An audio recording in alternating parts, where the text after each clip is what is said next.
प्रिय विद्यार्थियों, आज हम पीए भाग थर्ड के पेपर सेकंड नगरीय समाजशास्त्रीय शाखाओं का परिचय के महत्वपूर्ण प्रश्न नगरीय स्थलों में विचलन पर कुछ विस्तृत चर्चा करने जा रहे हैं। विचलन समाज में व्यक्ति से यह आशा की जाती है कि वह समूह की प्रत्याशाओं, अपनी परिस्थिति तथा कानून के अनुसार व्यवहार करे एवं सरल समाज में व्यक्ति अपनी भूमिकाओं का निर्वहन एक नैतिक कर्तव्य के रूप में करता है।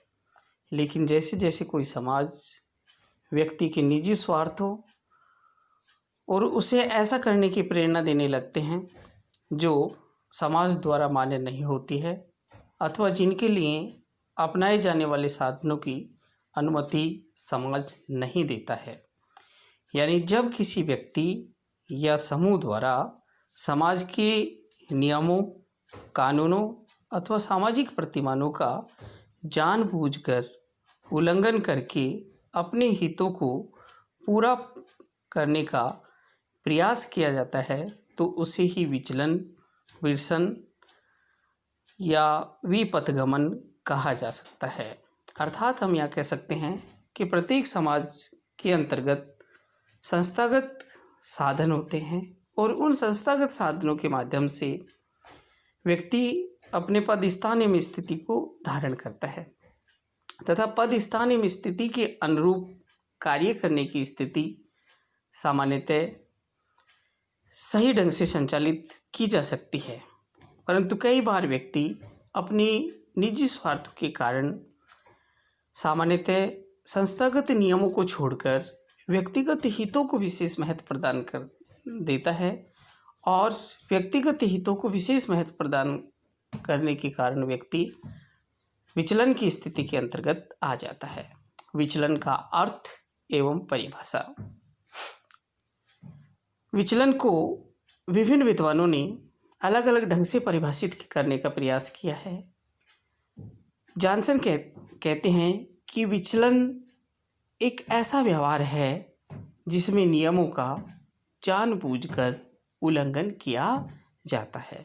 अर्थात जब व्यक्ति नियमों का जानबूझकर उल्लंघन करता है तो वह सामाजिक विचलन की श्रेणी के अंतर्गत आता है।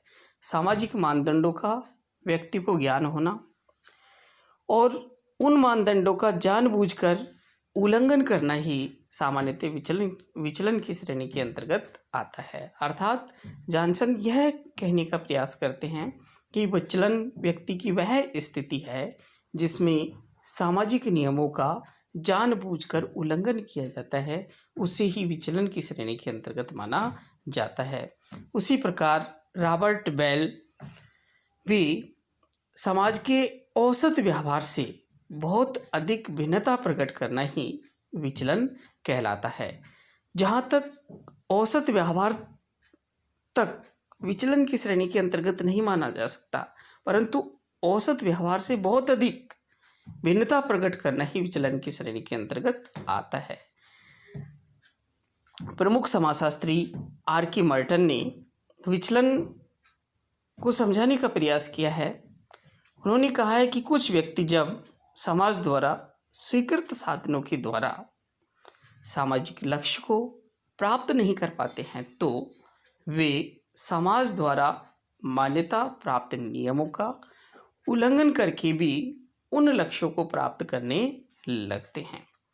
उच्च लक्ष्यों को प्राप्त करने की इस दशा को ही हम सामाजिक विचलन के नाम से जाना जा सकता है। अर्थात आर.के. मर्टन यह समझाने का प्रयास करते हैं कि समाज के अंतर्गत विभिन्न प्रकार के लक्ष्यों को प्राप्त करने के लिए संस्थागत साधन होते हैं और व्यक्ति इन साधनों को के आधार पर अपने कार्य को करता है या लक्ष्य को प्राप्त करने का प्रयास करता है। परंतु जब संस्थागत साधनों का उल्लंघन करके व्यक्ति उन लक्ष्यों को प्राप्त करने का प्रयास करता है तो ही सामाजिक विचलन की श्रेणी के अंतर्गत माना जा सकता है। हमने यहाँ सामाजिक विचलन किसे कहते हैं विचलन का अर्थ एवं परिभाषाओं पर कुछ विस्तृत चर्चा की है।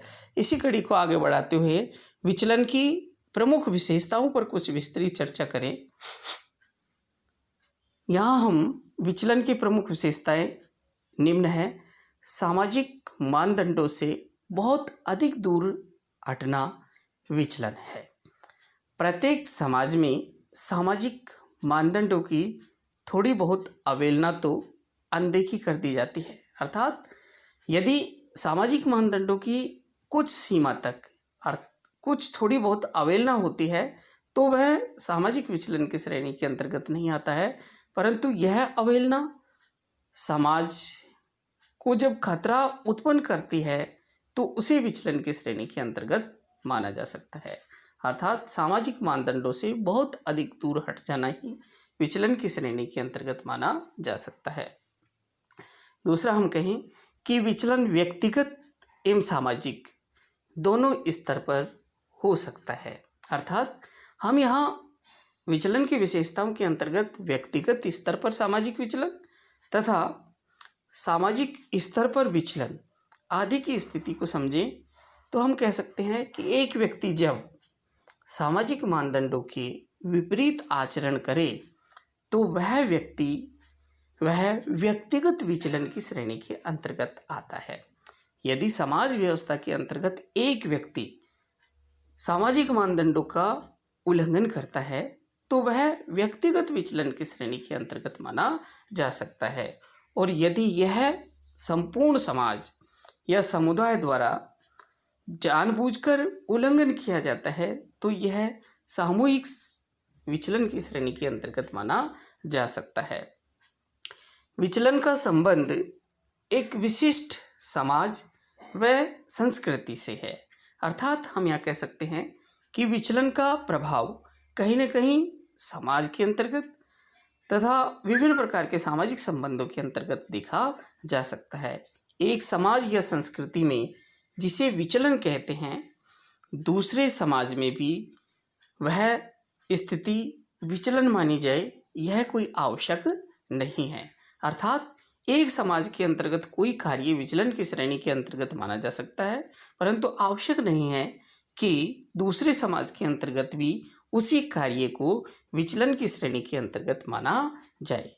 जैसे अंतर्जातीय विवाह को पाश्चात्य देशों के अंतर्गत सामान्यतः विचलन की श्रेणी के अंतर्गत नहीं माना जा सकता, जबकि भारतीय समाज व्यवस्था के अंतर्गत अंतर्जातीय विवाह को विचलन की श्रेणी के अंतर्गत माना जा सकता है। अर्थात हम यह कह सकते हैं कि विचलन का संबंध एक विशिष्ट समाज व संस्कृति से देखा जा सकता है।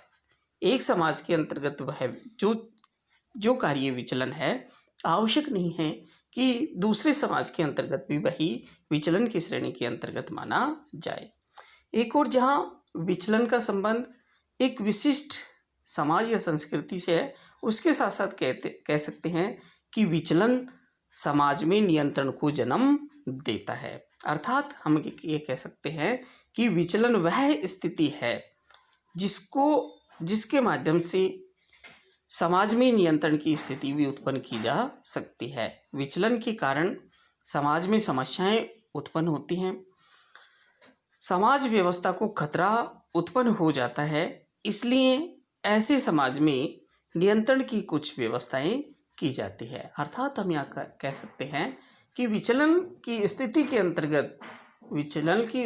अंतर्गत समाज में नियंत्रण रखने का प्रयास किया जाता है। अर्थात विचलन समाज के अंतर्गत नियंत्रण में महत्वपूर्ण योगदान देता है। आज हमने बीए भाग 3 के पेपर 2 में सामाजिक विचलन किसे कहते हैं और सामाजिक विचलन की अर्थ एवं परिभाषाओं पर कुछ विस्तृत चर्चा की है। नेक्स्ट अगली क्लास के अंतर्गत इसी चैप्टर को कंटिन्यू रखा जाएगा। Okay, thank you.